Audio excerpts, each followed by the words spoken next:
ক্লাসে তোমাদের ক্লাস 6 এর যে ইংলিশ পরীক্ষাটি রয়েছে সেই ইংলিশ পরীক্ষার অ্যাপ্রিসিয়েটিং পোয়েম অর্থাৎ কবিতার অংশের যে তিনটি প্রশ্ন আছে অর্থাৎ 3A 3B এবং 3C সেই প্রশ্নগুলোর উত্তর করব উইথ মিনিং অর্থাৎ সম্পূর্ণ মিনিং সহ। এখানে তোমরা সর্বপ্রথম এখানে দেখতে পাচ্ছো এখানে একটি কবিতা রয়েছে এবং সেখান থেকে তোমাকে তিনটি প্রশ্নের উত্তর দিতে হবে, যার জন্য তুমি পাবে 6 মার্ক। এখানে আরেকটা প্রশ্ন রয়েছে এবং সিতে একটি গ্যাপ রয়েছে। এই হলো তোমাদের তিনটি প্রশ্ন, যে প্রশ্নের তিনটি কবিতা থেকে তোমাদেরকে উত্তর করতে হবে। ফার্স্টে যদি আমি কবিতার বিষয়ে আসি, Moshe read the following poem and answer the question. এখানে এই কবিতাটি পড়তে বলছে এবং সেখান থেকেই তোমাকে এই প্রশ্নের উত্তরগুলো দিতে বলেছে। তো দেখো সর্বপ্রথম যদি তুমি প্রশ্নটাকে ভালো করে পড়ো, এখানে দেখো বলা হয়েছে যে the brave little explorer. Once there was a little boy, এক সময় সেখানে একটি ছোট্ট বালক ছিল, and his name was brave Roy, তার নাম ছিল brave Roy. He set up to the forest deep, সে বনের গভীরে বসবাস করত, where secret and under sleep, এবং সে সিক্রেটলি এবং সুন্দরভাবে ঘুমাইতো। তো এখানে সে কবিতা থেকে তোমাদের যে প্রশ্নটা আসে সেটা আমরা প্রশ্ন উত্তরটা করবো সর্বপ্রথম। তো এখানে প্রথমে বলা হয়েছে what was the name of the little boy in the poem, মানে এই কবিতায় ছোট বালকটির নাম কি। তো আমরা এখানে প্রথম লাইনে কিন্তু পেলাম ছোট বালকটির নাম হলো ব্রাভ রয়, ছোট বালকটির নাম ব্রাভ রয়। আচ্ছা, তো অবশ্যই আমরা প্রশ্ন উত্তরটিও দেখে দিব, তার আগে আমি তোমাদেরকে প্যাসেজ থেকে বুঝিয়ে দিচ্ছি, দেন আমরা উত্তরটা লিখে দিব। এখানে অবশ্যই where did the brave Roy go to adventure, কোথায় গিয়েছিল সে অ্যাডভেঞ্চারে। সেক্ষেত্রে তোমরা যদি অ্যাডভেঞ্চার লাইনটি দেখো সেক্ষেত্রে তোমরা এটার উত্তর খুবই অনায়াসে কিন্তু পেয়ে যাবে। এখানে কোন জায়গার নাম উল্লেখ রয়েছে সেটা কিন্তু ফরেস্টের কথা বলা হয়েছে।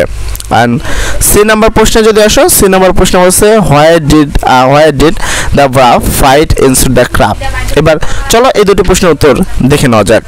প্রশ্নের প্রথম উত্তরে আমরা বলবো answer to the item 3A 3 নম্বরের ফার্স্ট প্রশ্ন উত্তর the name of the little boy in the poem was brave রয়।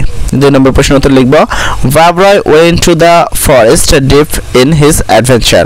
3 নম্বর প্রশ্ন আমরা লিখব inside the crab brave Roy found measures of gold. এই হলো তোমাদের প্রথম যে তিনটি প্রশ্ন রয়েছিল সেই তিনটি প্রশ্নের সঠিক উত্তর। তো চলো পরবর্তী প্রশ্নটি দেখে নিব এবং তার উত্তরটিও দেখে নিব। স্টেটমেন্ট আর দেয়ার ইন দ্য পোয়েম, এর বাংলা হলো এই কবিতায় কতগুলো স্টেটমেন্ট বা প্যারা রয়েছে। তো সেক্ষেত্রে তোমরা এখানে যদি খেয়াল করো এখান থেকে এটা রয়েছে ফার্স্ট প্যারা, তারপরে এখান থেকে এখানে রয়েছে এটা সেকেন্ড প্যারা এবং লাস্ট হলে এখান থেকে এখানে রয়েছে থার্ড প্যারা, মানে এখানে কিন্তু 3টা প্যারা রয়েছে। তার মানে আমরা এখানে লিখতে পারি যে 3টা প্যারা রয়েছে, যার জন্য তোমরা 1 মার্ক পাবা। এবং সি নাম্বার প্রশ্ন যদি বলো এখানে বলছে right remaining word in the following table, অর্থাৎ এই টেবিলে কিছু রিমেনিং ওয়ার্ড লেখা রয়েছে এবং বাকিগুলো তোমাকে এই প্যাসেজ থেকে খুঁজে খুঁজে এই জায়গায় পূরণ করতে দেবে এবং প্রত্যেকটাই একটা একটা ছোট ছোট ওয়ার্ড লিখতে হবে, প্রত্যেকটার জন্য তোমরা পাবা হাফ মার্ক করে। তো চলো এই দুটি প্রশ্নের উত্তরও দেখে নেওয়া যাক। প্রশ্নের আমাদের উত্তর ছিল answer to the test item 3B লিখবো আমরা, আর উত্তর ছিল কি 3 অথবা 3 স্টেটমেন্ট, যে কোনো একটা লিখলেই হবে। তারপরে 3C-তে আমরা লিখবো answer to the test item 3C। তৃতীয় সিতে আমরা প্রথমে লিখবো বয়, তারপর লিখবো ডিপ, তারপর উইড, কুড, আর টেল, তারপর বুড, আর তারপর রয়, স্লিপ, তারপর হলো pride, gold, pal and told. এই হলো তোমাদের যে রিমেনিং ওয়ার্ডগুলো রয়েছে সেই রিমেনিং ওয়ার্ডগুলো এগুলো রয়েছে। অ্যান্ড স্টেটমেন্ট প্রশ্ন হলো 3টি।